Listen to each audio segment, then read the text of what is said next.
गुरु जी की आज्ञा का अवहेलना जो करता है वो परिवार सहित नरक में जाता है। चेला अथवा उपासक होई, गुरु सुमुख ले झूठ संजोई। अब चेला और उपासक में थोड़ा डिफरेंस कर रहे हैं परमात्मा के। जो आश्रम में रहते हैं उनको आम व्यक्ति ने कही आपके चेले, लेकिन चेले तो सारे ही होते हैं। तो यहाँ कहते थे चेला अथवा उपासक होई, गुरु सम्मुख ले झूठ संजोई। निश्चय नरक पड़े से सोई, वेद पुराण भाखत सब कोई। सम्मुख गुरु की आज्ञा धारे और पीछे से सकल निवारे। मुख पर तो हाँ जी बाहर जाकर नुको ना बनो के बात बने है, अरे यही बात बिगड़ जाएगी। सम्मुख गुरु की आज्ञा धारे और पीछे ते सकल निवारे। सोशस घोर नरक में पढ़ी, रुद्र राध पीवे नहीं तरही। मुख पर वचन करे परमाना, घर पर जाकर करे विज्ञाना। मुख पर तो सारी हाँ भर ले गुरु जी का आज्ञा, घर न जाकर सो विवेचन करता है गुरु जी के आदेश में, और फिर विचार विमर्श, फिर किसे गुरु किसे भक्त। जहाँ जावे ता निंदा करही, सोचिस क्रोध अग्नि में जरही। ऐसे सिस को ठाहर नाही, गुरु विमुख लोचत मन माही।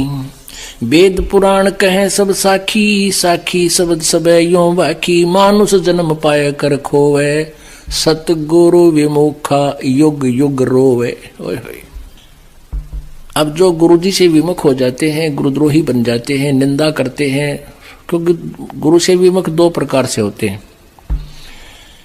एक तो कोई विकार करने लग जा, गुटी छुटी लाने लग जा, 2-4 साल ठीक रह गए, और वैसे कोई नाम खंड हो जा, रुचि ना रहे, वो गुरुद्रोही नहीं होता। ना आता तो अपने कर्म बिगाड़ दिए वैसे। और जो नाम लेकर छोड़ जाता है और छोड़ नहीं जाता, फिर निंदा करता है, वहां तो ऐसा है, मैंने बेरा है, गुरु जी ऐसे करते हैं, न्यू करते हैं, वो तो लालची हैं, फलान है, वो गुरुद्रोही हो गया। और ऐसे व्यक्ति के पास आपने बोल कर नहीं फटकना चाहिए। अब ये नहीं जैसे आप कुछ ऐसी भी समस्या है कि एक घर में एक गुरुद्रोही हो जाता है, एक नाम ले रहे हैं, तो वो रहना तो इकट्ठा ही पड़ेगा, लेकिन उसके विचारों में विचार नहीं मिलाने चाहिए।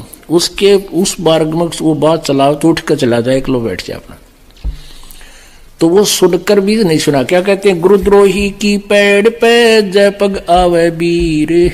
गरीबदास जी कहते हैं, गरीब गुरुद्रोही की पेड़ पे जय पग आवे वीर। 84 निश्चय पड़े सतगुरु कहे कबीर। पेड़ पर पेड़ आना, पेड़ पे पग टेकना, यानी जिस रास्ते से गुरुद्रोही जा रहा हो और आप भी उसी के पीछे पीछे उसी के कदम पे कदम रख रहे हो, यानी उसके पीछे जा रहे हो। ये तो है एक इसका उदाहरण है। लेकिन जो है उपमात्मक तरीके से मालिक ने बताया है कि जो गुरुद्रोही बकवाद करता है और आपने उसके कदम में कदम नहीं मिलाना, उसको यश नहीं करना उसकी बातों में, अगर ऐसा करते हो तो कहते फिर नरक में आप भी जाओगे। ये परमात्मा कबीर जी कहते हैं। वो बकवास करता है, नहीं सुननी चाहिए ना भाई, ये तो विषय छोड़ दे, और बात बता दे, बस कोई जिक्र है तो करना, तो अपना काम करा मैं पाकर। तो वो फिर आपने सुनकर भी नहीं सुना। गुरुद्रोही की पेड़ पे जय पग आवे वीर।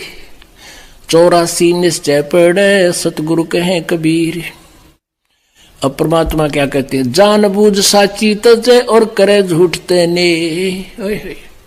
जाकी संगत है प्रभु सौपन में भी ना दे। गुरुद्रोही कौन बनेगा, जो पहले से रह चुका हो और इतने ज्ञान को सुनकर जानबूझ अपने मान बढ़ाई या कोई बकवादों को के कारण वो दूर होता है। कहते हैं जानबूझ साची तजय और करे झूठते नहीं। बकवादा मावे नो के घर भक्ति कर लूंगा, हम तो ये मंत्र जाप कर लेंगे, घर का आ जाए। कहते हैं इसे इंसान की संगत, उसका कभी मेल भगवान स्वप्न में भी ना करना चाहिए। परमात्मा गुरु जी के प्रति कैसा भाव हो। दो कर जोर गुरु के आगे, करबो विनती चरणन लागे। अति शीतल बोले सब बेना, मेटे सकल कपट के भैना। हे गुरु तुम हो दीन दयाला, मैं हूं दीन करो प्रतिपाला। बंदी छोड़ में अति अनाथा, बहु जल बूढ़त पकड़ो हाथा। अपने गुरु जी के प्रति ऐसी विनम्रता हो। बंदी छोड़ हे गुरु, क्योंकि गुरु होगा वो बंदी छोड़ ही होगा। बाकी नकली गुरु है, वह गुरु भी नकली गुरु है और वो बंदी छोड़ हो ही नहीं सकते। तो जो सही गुरु होगा वो बंदी छोड़ होगा। अमर करूं सतलोक पठाऊं, ताते बंदी छोड़ कहाऊं। अमर करूं और काल की बंद से छुड़वा कर सतलोक ले जाऊं, इसलिए मैं बंदी छोड़ कर आता हूं, कबीर परमात्मा जी कहते हैं। तो कहते हैं गुरु जी को कहे इस प्रकार बोले, हे गुरु तुम हो दीन दयाला, मैं हूं दीन करो प्रतिपाला। बंदी छोड़ मैं अति अनाथा, बहुजल बूढ़त पकड़ो हाथा। हे बंदी छोड़, मैं तो अनाथ हूं। अपनात्मा अब हमें पता लग गया है कि हम जिस भी किसी अपने मान ले भाई को बहन को अपना रक्षक मानते हैं, या किसी राजा की आड़ हम ले करके उसका सहारा मान करके हम सुरक्षित महसूस करते हैं, यह हमारी भूल है। एक हमारे रिश्तेदार का रिश्तेदार था और वो संजय गांधी का खास मित्र, निकटतम हो रहा था। और संजय गांधी इंदिरा गांधी जी का पुत्र था जो प्रधानमंत्री थे, और सेकंड प्रधानमंत्री वही था, फर्स्ट भी यानी उसी की चलती थी। उसको जो है ना अपना मित्र मान के उसने कई आदमियों के साथ खींचातानी गढ़ी कर दी, और वो कुछ कर नहीं पाए थे क्योंकि पुलिस उसके साथ थी, तो उनको खूब तंग कर रखा था। एक दिन वो एयर क्रैश में वो संजय गांधी मर गया। कहता रिश्तेदार कि वो हमारा रिश्तेदार आंडी पाक रहता, 6 महीने घर में टट्टी करता रहा, बाहर नहीं निकला।